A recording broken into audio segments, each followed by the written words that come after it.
Uma diz respeito a esta oposição que se insiste em fazer entre novos e velhos movimentos sociais, na dimensão em que sempre que se fala de novos movimentos sociais transparece quase sempre uma série de características muito elogiosas relativamente aos novos movimentos sociais e pensamos nos velhos movimentos sociais só como sacos de defeitos, de coisas acabadas que não têm rigorosamente mais nada a acrescentar.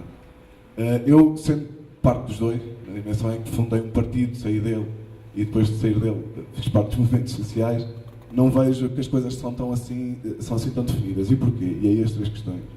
Uma, relativamente à questão, por exemplo, da política. Uma das frases que dizia no PowerPoint, que a companheira expôs, era de que estes novos movimentos sociais não têm uma definição ideológica muito definida, não têm uma agenda ideológica muito definida e que então tratam os temas, e eu espero estar a ser específico com os temas, se não tiver depois a companheira corrige-me, mais abrangentes no campo do humanismo, da ecologia e por aí fora.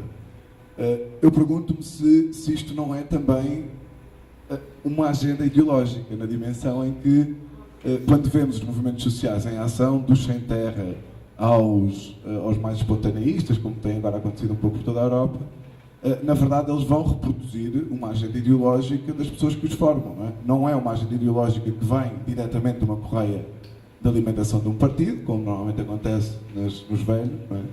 Mas não me parece que haja uma posição muito definida entre uns têm ideologia e outros não. Se calhar têm diferentes ideologias e se calhar o debate deve ser refletir sobre que ideologias um e outros parecem, mas não sobre uns são ideológico-imunes e o outro é ideológico-contaminado. Porque me parece que as duas caminham para uma espécie de oposição entre a ideologia pela ideologia, enquanto Estado puro de intervenção política, e o outro num caminho muito mais perigoso, que é o de ideologia contra a ideologia, que nós sabemos todos onde é que nos leva. Não é?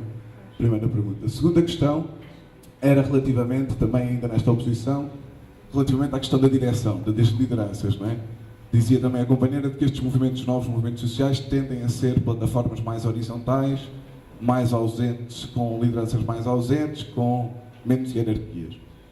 A minha experiência do Fórum Social, e não foi só o Fórum Social português, para não me dizerem a seguir que o português foi uma grande porcaria, os outros foram todos muito bons, acompanhei o europeu, acompanhei o mundial, foi, paradoxalmente, e foi das coisas que mais me desmotivou no Fórum Mundial, foi ver que as lideranças e as direções eram elas próprias menos democráticas do que aquela pouca democracia que eu já tinha encontrado nos partidos. Ou seja, eu traduzo isto com um caso concreto que me parece mais simples.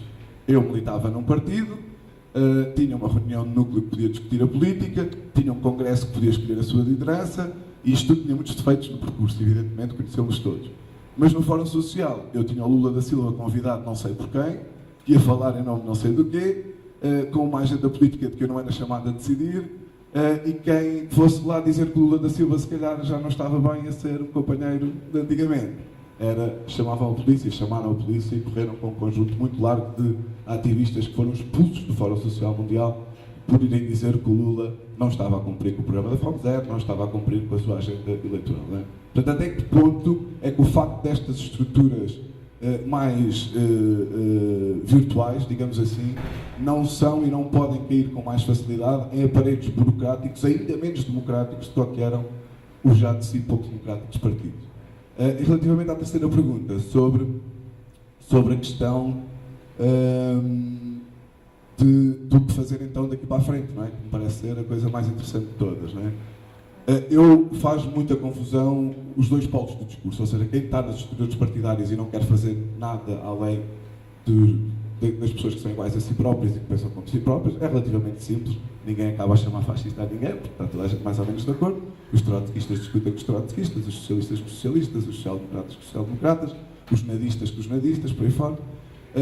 Ou uma outra versão de que, não, nós que estamos nos movimentos sociais, e quem acompanhou nestes últimos dias à acampada ouviu esse discurso recorrentemente, que é uma fobia perfeitamente, eu diria, fascisante, e vou usá-lo sem ser com a brincadeira do fascista, acho mesmo que é uma tendência fascisante, de não querer fazer nada com quem, porventura, além do movimento social, ou além da sua participação no movimento social, tenha ele próprio uma atividade ou partidária, ou de blogs, ou de revistas de reflexão, por aí fora. Não vejo onde é que Não vejo como é que é possível construir-se o que quer que seja sem criar pontes entre estas duas estruturas, em particular numa realidade portuguesa que é a nossa. E para terminar, há 2 exemplos muito concretos. Quer dizer, o 12 de março foi um movimento espetacular que acertou na MUS, e acertou na MUS, eu, do meu ponto de vista, e na opinião, e não fiz parte do grupo que fundou, que lançou a iniciativa, que acertou no tema, não é? Acertou num tema que toca a muita gente, que é a questão da precariedade, não é? E soube traduzir isso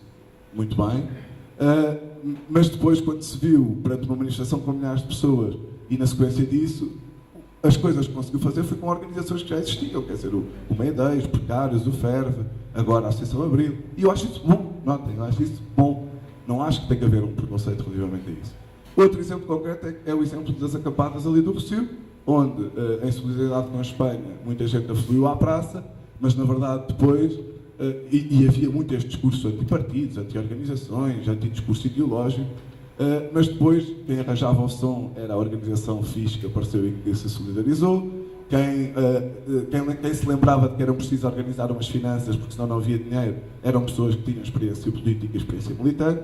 Quem se lembrava, quem tinha experiência de organização de fóruns e capacidade de comunicação com a empresa, eram pessoas que já tinham ouvido. Ou seja, não vejo, e aí isso era a pergunta que eu gostava de fazer, como é que vocês veem que estes 2 polos se podem articular para criar o tal campo de resistência que a primeira intervenção falou, portanto precisamos a partir de agora. Aquilo que ouvimos e que ele chama como é que é, de fobia fascisante, é verdade. E nós apanhamos isso em todo lado. Se eu te contar a quantidade de e-mails que eu recebo, ou cada um de nós no M12M, a dizer vocês são do Partido Comunista, ou vocês estão do Bloco de Esquerda e estão aqui a manipular isto tudo, e vocês são não sei o quê, e pronto. Normalmente tipo, as coisas mais simpáticas que nos chamam são bichas, porque o resto é sempre... É verdade, mas é o que herdamos da sociedade, que herdamos do fascismo, não é? É a fobia à política, é a fobia à ideologia, é a confusão entre o que é pertencer a um partido e ter uma ideologia política. Por exemplo, o M12M é um movimento político, temos claramente logo desde o início. E toda a gente já diz, então mas são políticos, então mas não disseram que eram políticos. Não, nós nunca dissemos que éramos apolíticos, temos que não pertencíamos a nenhum partido, nem queríamos formar um partido, que é uma coisa completamente diferente. Pronto. E realmente há esse risco da fobia das ideologias. Não, tudo o que nós estivemos a falar aqui, o novo pacto ecossocial é uma ideologia e há que assumi-lo. Tudo aquilo que a Ana Margarida disse são ideologias e há que assumi-lo. Tem outro nome, são novas ideologias, são adaptadas às novas realidades, mas são ideologias. Tem que ser, são ideias, necessariamente são opções políticas concretas. Como é que nós fazemos a ligação entre os movimentos mais antigos e os mais... É complicado. Eu acho que vamos ter que ser obrigados a estar todos unidos num futuro muito próximo, porque, como comecei a minha intervenção a dizer, estamos numa guerra, estamos a viver uma guerra, foi começada pela classe rica e eles estão a ganhá-la.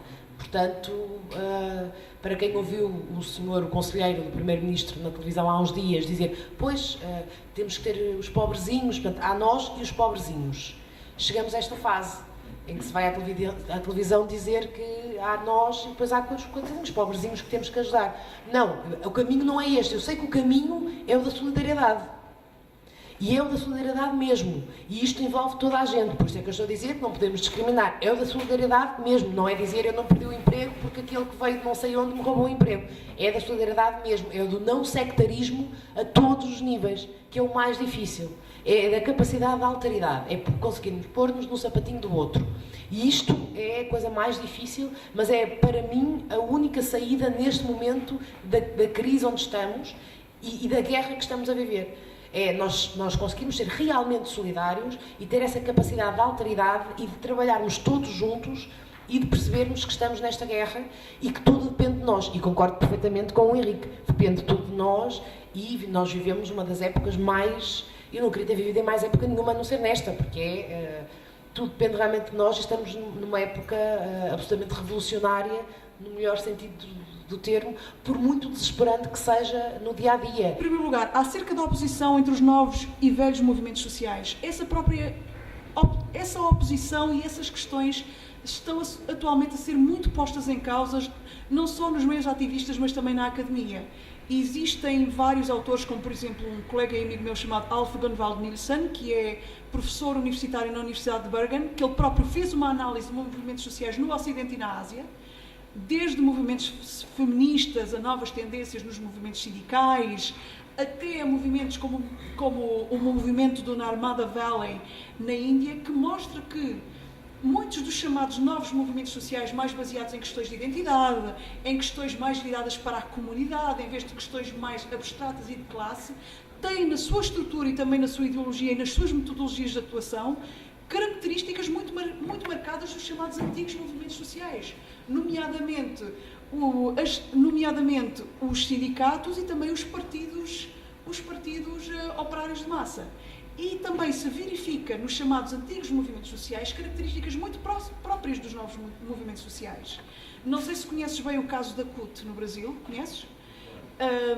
Deves saber, por exemplo, que eles têm secções que se dedicam a questões raciais, que têm uma ligação muito forte com o movimento afro-brasileiro, com o movimento negro no Brasil. Existem secções que têm um papel muito importante no apoio aos movimentos de mulheres e que têm ligações muito fortes salvo erro, com a Marcha Mundial das Mulheres e também com, eu não me lembro agora do nome exato, mas acho que é qualquer coisa como a Associação ou a Coligação de Mulheres Brasileiras. É algo assim, se houver alguém aqui que souber, que por favor me corrijam. Mas é tipo a Associação de Mulheres Brasileiras. A CUT tem prestado um apoio muito grande e verifica-se isso na prática. Por isso, o que se está a verificar é que essa distinção entre velhos e novos movimentos sociais está a ser esbatida ainda bem, porque está a abrir caminhos para uma maior fluidez e para uma maior colaboração. Em relação à questão que tu puseste acerca das organizações, eu disse durante a minha apresentação, e se calhar poderia ter dito de uma forma talvez ainda mais clara ou mais desenvolvida, estas organizações prestam serviço aos movimentos sociais. Não pretendem ser um movimento, não pretendem tornar-se movimento.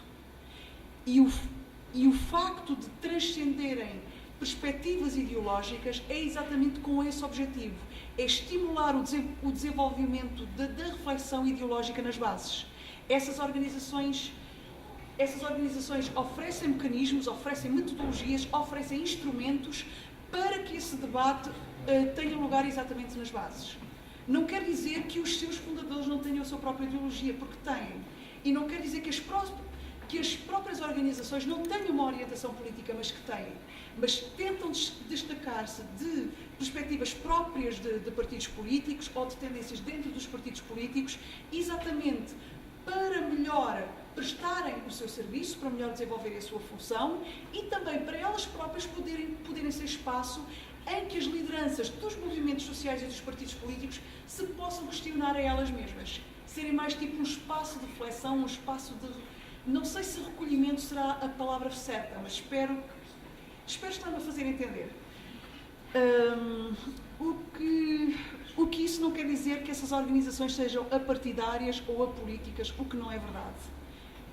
O que eu falei há pouco do SEDAC, o SEDAC teve um papel importantíssimo, como já disse, na formação do PT e de outros partidos de esquerda e de orientação popular no Brasil.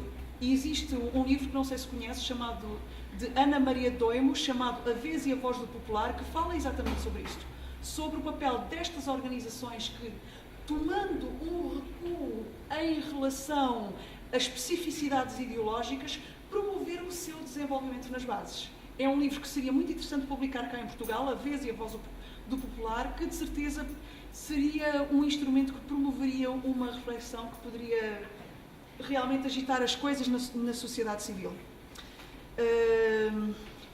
E do que tu disseste da questão da liderança nos movimentos sociais, do controle democrático, muitas vezes até serem menos democráticas do que nos próprios partidos, tens toda a razão. Eu própria verifiquei isso durante o meu trabalho de campo com movimentos sociais na América Latina, no Brasil e na Argentina, nomeadamente, e acho que estas escolas de ativistas podem ter um papel, podem ter um papel exatamente de fomentar a reflexão e de fomentar dinâmicas internas que pelo menos controlem essa tendência para o chamado centralismo democrático e para a emergência de lideranças centralizadoras.